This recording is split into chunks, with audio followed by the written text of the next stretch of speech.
Start कीजिए।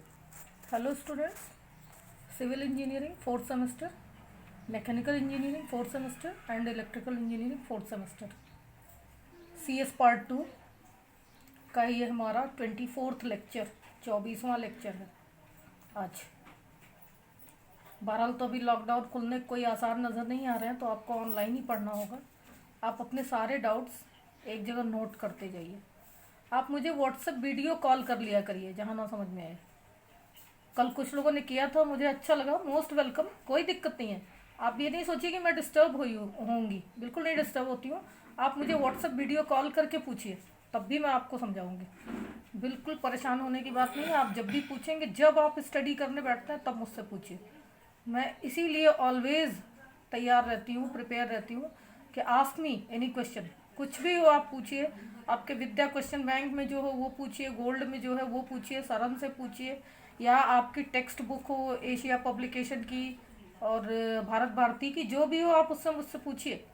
चाहे वो CS का हो या हो इसका एनर्जी कंजर्वेशन का, आप लोग प्लीज़ पूछिए। और आज जो मैं आपको पढ़ाऊंगी उसको आप वीडियो कॉल करके चाहे तो पूछ सकते हैं, कोई दिक्कत नहीं है। तो लेट्स स्टार्ट, हम शुरू करते हैं। आज हमारा है कि इम्पर्टिव सेंटेंसेस को, जिसमें एडवाइस होती है या इस तरह से आज्ञा दी जाती है, ऑर्डर दिया जाता है, कुछ भी इस तरह से रिक्वेस्ट होती है, ऑल दोज आर इम्पर्टिव सेंटेंस।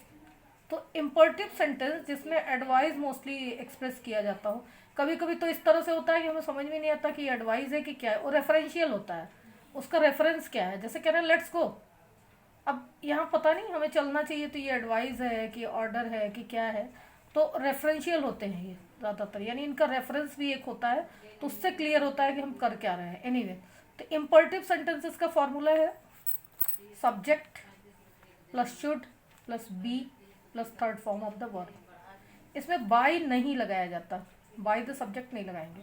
इसमें सब्जेक्ट को आप लगा दीजिए पहले, subject plus should plus be plus verb की थर्ड फॉर्म। अब देखिए हमारा सेंटेंस है लव योर कंट्री, अपने देश को प्यार करो। इसमें यू हमारा लगभग हिडन है, यू लिखा नहीं गया है, इम्पर्टिव सेंटेंस है। हो सकता है यहाँ सलाह दी जा रही है कि अपने देश को प्यार करो, ऑर्डर दिया जा रहा हो, कुछ क्लियर नहीं है, बट है कुछ इम्पर्टिव सेंटेंस में। लव योर कंट्री, तो कोई लव हमारी मेन वर्ब है, your country your relative pronoun हो गया कंट्री, अपने देश को प्यार करो। तो कोई प्यार करेगा तो उसका अपने देश पे प्रभाव पड़ेगा इस सेंटेंस में। मुझे पता है आप लोग इस समय मुस्कुरा रहे हैं। तो लव योर कंट्री, यहाँ पर लव का सीधा इफेक्ट योर कंट्री पे पड़ रहा है इस सेंटेंस में। तो योर कंट्री से हम अपना सेंटेंस शुरू करते हैं। इसको इस फॉर्मूले के अकॉर्डिंग, इस फॉर्मूला के अकॉर्डिंग योर कंट्री को हम बना देते हैं सब्जेक्ट एंड मतलब रिसीवर ऑफ द एक्शन। और योर कंट्री से हमने शुरू किया सेंटेंस, वाई को हमने कर दिया कैपिटल। कैपिटल करना मत भूलिएगा, अदरवाइज ये 2 नंबर का तो आता ही है, उसमें से भी 1 नंबर तो इसी पंक्चुएशन की गलती पे चला जाएगा। Always start your sentence with the capital letter. तो वाई, योर कंट्री में से वाई हमने कैपिटल किया। योर कंट्री, ये वाला शुड उठाए, शुड, ये वाला बी उठाए। योर कंट्री यहाँ से उठाए, फॉर्मूला से शुड उठाए, देन बी उठाए। लव की हमने थर्ड फॉर्म लगा दी लव्ड, और हमारा पैसिव बन गया है बड़े आराम से, your country should be loved, your country should be loved. आपके देश को प्यार किया जाना चाहिए, या अपने कोई भी देश हो उसको उसको उसको देशवासियों को उसको प्यार करना चाहिए अपने देश को। अगला सेंटेंस देखिए, इसमें भी हम डायरेक्टली कोई सब्जेक्ट नहीं दे रहे हैं, शायद यू हिडन है। Help the poor, the poor, उन्हीं पे हेल्प का असर पड़ेगा। अगर हेल्प की जाएगी मेन वर्ब हमारी, तो पुअर्स पे ही असर पड़ेगा। तो हेल्प द पुअर, तो हमने द पुअर से अपना सेंटेंस शुरू किया। फिर आपको रिमाइंड करा रही हूँ, टी हमने कैपिटल किया, द का टी कैपिटल किया, द पुअर। उसके बाद यहाँ से शुड उठाए, ये रखे, ये वाला हम बी उठाए, यहाँ रखे, the poor should be, main verb उठाए हेल्प, और एच को हमने स्मॉल किया यहाँ पे, हेल्प लिख के थर्ड फॉर्म बनाया उसकी हेल्प एंड फुल स्टॉप लगा दिया। The poor should be helped, हमारा सेंटेंस बना। नेक्स्ट इंपरेटिव एग्जाम्पल देखते हैं। हेल्प योर नेबर्स, NEIGHBOURS, अपने पड़ोसियों की मदद करो। हेल्प योर नेबर्स, अपने पड़ोसियों की मदद करो। योर नेबर पे ही हेल्प का प्रभाव पड़ेगा। Receiver of the action is your neighbours. तो हमने योर नेबर से स्टार्ट किया अपना सेंटेंस, वाई हमने यहाँ कैपिटल किया। योर, ये वाला नेबर उठा के यहाँ करें, फार्मूला से उठा के शुड लगाए हैं, योर नेबर्स शुड। देन हम यहाँ पे ये बी लगा दिए उठा के, योर नेबर शुड बी। और हेल्प का एच हमने यहाँ स्मॉल किया बिकॉज सेंटेंस में अंत में आ रहा है ये, एच को स्मॉल किए, हेल्प और ईडी जोड़ दिए, थर्ड फॉर्म बना दिए, तो हमारा सेंटेंस बन गया your neighbour should be helped. आप जब भी सेंटेंस का डायलेक्ट समझिए, क्लास में भी मैं बराबर आपको समझाती रही हूँ, आप एक एक शब्द उठाइए और ऊपर फॉर्मूले से ही मैच कराइए।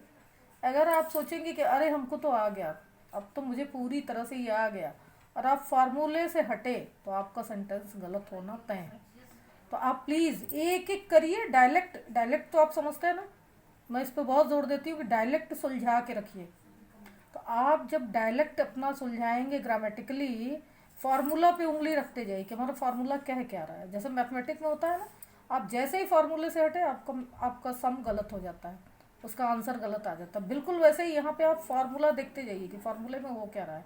जहाँ फार्मूले से मिसमैच होगा, फिर वहाँ समझ जाइए कि कोई नया नियम आ गया है या कुछ हो रहा है। देखिए अगला एग्जाम्पल देखिए। ये नेगेटिव सेंटेंस है और शायद कमांड यहाँ पे कर रहे हैं। Don't be daunted by danger. Daunted, हतोत्साहित होना, होपलेस होना, भयभीत होना, कुछ भी होना, DAUNTED, daunted. Don't be daunted by danger, खतरे से भयभीत मत हो, खतरे से भयभीत ना हो, डॉन्टेड।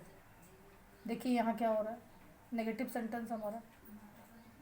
अब जहाँ पे इस तरह से हुआ, नेगेटिव हुआ और यू हमारा हिडन है, तो हमें सेंटेंस यू से शुरू करना पड़ रहा है। डोंट बी डॉन्टेड यानी यू है कोई जिसको हम कह रहे हैं, तो यू सब्जेक्ट हुआ हमारा, यहाँ पे लगाना पड़ेगा, नेगेटिव में यू लगाना पड़ेगा। जो भी लगेगा प्रोनाउन वो हमें जोड़ना पड़ेगा।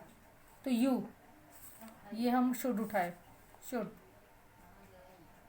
ये डोंट का डू नॉट है ना, तो ये वाला नॉट उठाए, यू शुड नॉट।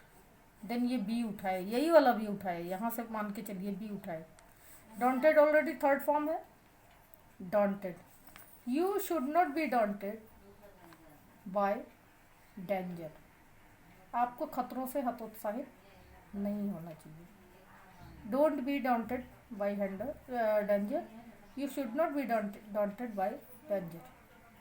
अगला देखिए, डोंट इंसल्ट द पुअर, गरीबों की बेइज्जती नहीं करना चाहिए, अपमानित नहीं करना चाहिए। Don't insult the poor. The poor हमारा रिसीवर ऑफ द एक्शन है। द पुअर को हमने यहाँ रखा, टी कैपिटल किया, द पुअर। यहाँ से शुड उठाए, शुड। ये वाला नॉट उठाए, नॉट। ये वाला बी उठाए, बी। इंसल्ट की थर्ड फॉर्म की हमने, insulted. The poor should not be insulted. अब आप यहाँ पे बाई यू लगाना चाहें तो लगा सकते हैं, नहीं लगाना चाहें तो नहीं लगा सकते। बट यहाँ पे डोंट है तो यू हमारा हिडन है, लगाना चाहें तो आप बाई यू लगा भी सकते हैं, फिर भी ये मीनिंग क्लियर हो जाएगी, एजेंट के तौर पे। तो बाई यू नहीं भी लगाएंगे तब भी चल जाएगा। अगला सेंटेंस देखिए, let him complete the work, उसे अपना काम पूरा करने दो। Let him complete the work, उसे काम पूरा करने दो, अपना काम नहीं कहा गया है यहाँ पे। Let him complete the work, उसे काम पूरा करने दो। द वर्क पे ही कंप्लीशन का असर पड़ेगा, कोई काम कंप्लीट करेगा तो द वर्क को करेगा। तो द वर्क, तो लेट वाले सेंटेंसेस में लेट से ही पैसिव भी शुरू होता है। लिखिए इसको 3-4 बार। लेट वाले एक्टिव सेंटेंसेस को पैसिव में बदलते समय पैसिव भी लेट से ही स्टार्ट करेंगे। फिर फॉर्मूला हमारा देखिए वही चलेगा। लेट को हमने उठाया, लेट किया। द वर्क को हम यहाँ रख के लेट द वर्क, ये वाला उठाए, लेट द वर्क शुड भी होना चाहिए यहाँ पे, let the work, let the work should be completed by him, उनके द्वारा काम पूरा, मतलब काम उनके द्वारा पूरा किया जाना चाहिए। यहाँ तो पूरा करने दो और यहाँ है उनके द्वारा काम पूरा किया जाना चाहिए। आज आप एक्सरसाइज लिखिए। Let us discuss, DISCUSS, let us discuss the matter, MATTER, इसका पैसिव बनाइए आप। बिल्कुल ऐसे ही लेट से ही सेंटेंस शुरू होगा हमारा। दूसरा एग्जांपल देखिए, लेट अस वर्क टुगेदर, हमें एक साथ काम करना चाहिए। यहाँ चाहिए के अर्थ में लेट यूज हो रहा है। Let us work together, TOGETHER, हमें एक साथ काम करना चाहिए। बस हो गया। एक एग्जांपल आप और समझ लीजिए ताकि आपको ये करने में आसानी हो जाए। हमारा एग्जांपल है लेट अस डांस, अब हमें डांस करना चाहिए। यहाँ शायद सजेशन दिया जा रहा है, ठीक है, यहाँ एक सजेशन दिया जा रहा है तो आप इसको कर सकते हैं। It is suggested that we should dance, it is suggested that we should dance, एक सॉल्यूशन ये भी निकलता है इसका। तो आप इसे करके मुझे बताइए और दिखाइए कि आप कर क्या रहे हैं। जो ना समझ में आए आप पूछिए, एनी टाइम पूछिए, I am always for you. Thank you.